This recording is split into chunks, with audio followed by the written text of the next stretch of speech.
While we have made significant progress in recent years, there is, to be frank, far too much tolerance of extremism in our country. So we need to become far more robust in identifying it and stamping it out across the public sector and across society. That will require some difficult and often embarrassing conversations. But the whole of our country needs to come together to take on this extremism. That a short time ago, UK's Prime Minister Theresa May with some tough language saying enough is enough. Former UK Independence Party leader and Fox News contributor Nigel Farage joins us this morning with more on Theresa May's speech and the unfolding terrorist attack there last night. Nigel, good to see you this morning. What did you think of the Prime Minister's speech? Well, they were stronger words than we've heard before. Usually after one of these attacks, we just get hand-wringing and talk of solidarity.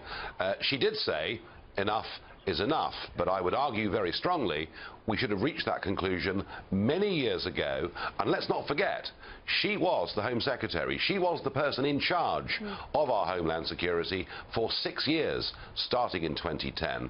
And when she says we've made significant progress over the last few years, I think that's wrong. I think what we need to do today is to recognize we have not stopped radicalization taking place in our schools, our prisons and our mosques. And I don't think you can deal with the problem until first you come clean about what you've got wrong. Sure. And Nigel, there were a lot of factors that led to the Brexit that happened last year, one of which, though, was this idea that London didn't have control of its own borders, didn't have an understanding of its refugee situation and of demographics. Tell us about how the sort of borderless world that London lived in for so long, led by globalists, contributes to the ability for our enemy to infiltrate us and then attack us. Well, I mean, two ways, really. Firstly, anybody that came to Europe and got a passport in any of the other European countries was free to come to Britain.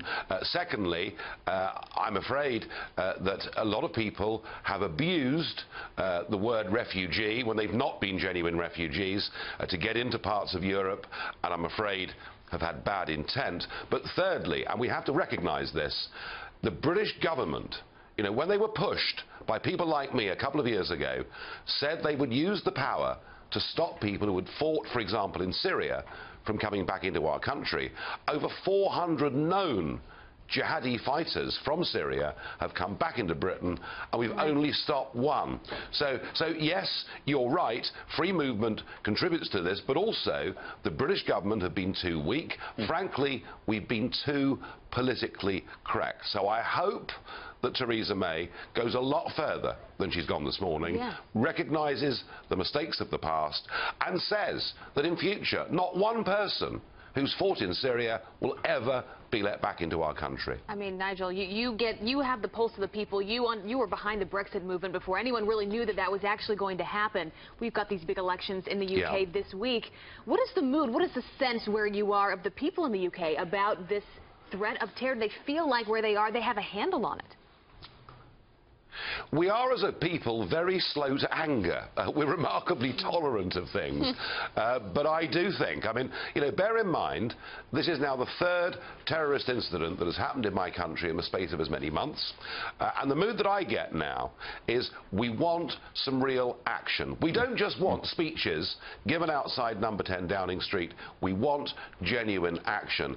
And if there is not action, then the calls for internment will grow. We have over 3,000 people on a sort of known terrorist list, and we're watching and monitoring their activities, but a further 20,000 people, you know, who are persons of interest, namely they're linked in some way to extremist organisations. And you know, unless we see the government getting tough, you will see public calls for those 3,000 to be arrested. And I'm not sure that is the right approach, because the big danger with that is we might alienate decent, fair-minded Muslims in Britain. But whatever happens, we do need action. Would be strong.